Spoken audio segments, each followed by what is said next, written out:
Quand on commence un récit par « Il était une fois », on imagine tout de suite le genre d'histoire que cela va entraîner. Une belle princesse éplorée, dans un château séquestré par un gigantesque dragon enragé, dans l'éternelle attente qu'un preux chevalier daigne un jour venir la libérer. Et la suite est toujours toute trouvée. Une fois le bon chevalier arrivé, le dragon se fait défoncer, la princesse culbutée et ils vécurent heureux pour l'éternité dans leur nouveau nid douillet. Mais dans cette histoire que je m'apprête finalement à vous narrer, point de château, de princesse ou encore de chevalier clairement ainsi nommé.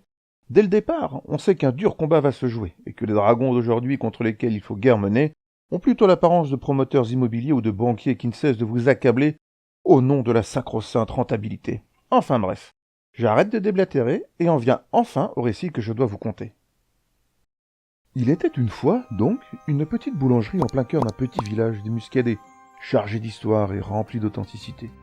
Dans cette petite boulangerie, il y avait évidemment un petit couple de boulangers qui étaient bien accordés. Lui s'occupait du pain et elle des gâteaux qu'elle confectionnait. Ils avaient 2 enfants, qui n'étaient pas des plus apaisés. Cela faisait 9 ans qu'ils s'étaient installés. À l'époque, n'étant pas très fortunés, ils trouvèrent chaussures à leurs pieds dans cet endroit, malgré tout un peu désuet. Du fournil au magasin pour accéder, il leur fallait traverser la cuisine et la salle à manger. Mais peu importe, leur rêve pouvait enfin se réaliser. Être indépendants et pour eux travailler, vivre enfin de ce qu'ils allaient créer. Seulement voilà, de ce rêve ils allaient vite déchanter.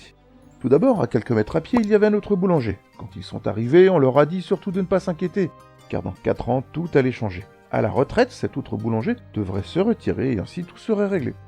9 ans après, ils ne pouvaient que constater que cet autre boulanger n'était pas prêt de fermer.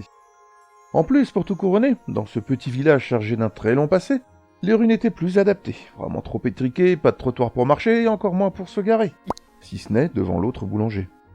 Lorsqu'ils ont commencé, ils avaient une employée, mais devant toutes ces difficultés, ils ne purent la garder et durent la licencier. Du coup, en plus du pain à travailler et du magasin à s'occuper, ils durent faire eux-mêmes les tournées, 15 heures de travail par journée, jusqu'à 7 jours sur 7 durant les festivités. Vous imaginez avec 2 enfants en plus à s'occuper?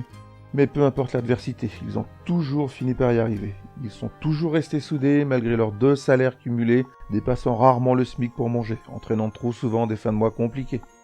Devant tant d'adversité, le boulanger dut se résigner et pendant quelque temps quitter son métier pour un peu plus d'argent gagné. Il s'en est allé à 150 km de son foyer durant 30 journées, des médicaments dans un laboratoire il a dû tester. Et puis un jour, la femme du boulanger fut invitée à un concours de pâtissier pour une spécialité, le gâteau nantais. Elle n'en avait jamais fait, mais devant l'opportunité de montrer ô combien elle aimait son métier, elle commença à en fabriquer jusqu'à obtenir un résultat qui lui semblait parfait.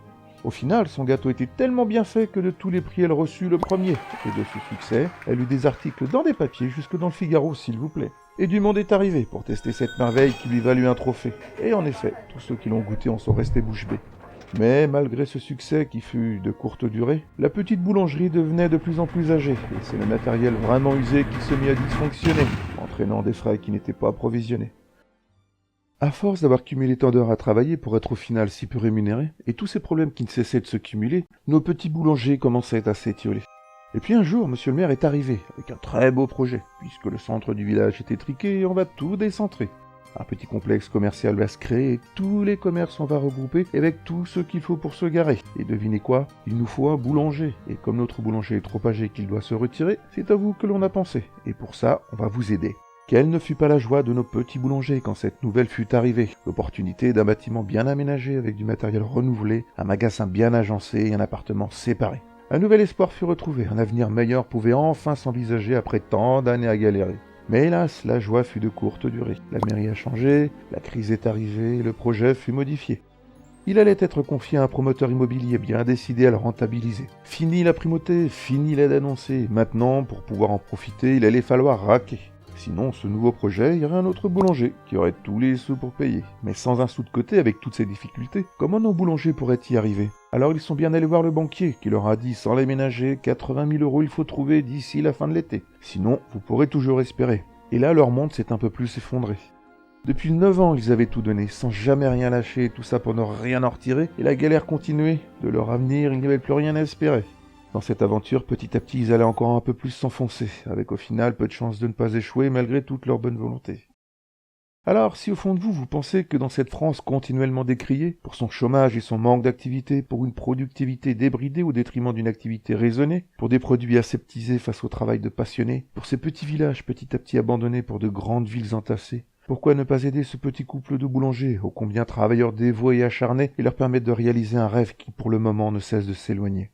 Aujourd'hui, vous avez la possibilité, grâce au crowdfunding, d'aider au fin fond du pays du Muscadet un petit couple de boulangers pour qu'ils aient une chance de voir leur rêve se réaliser. Et pour cela, ça n'est pas compliqué. Il vous suffit de contribuer à hauteur de ce que vous pouvez et vous en serez éternellement remercié par ce petit couple de boulangers.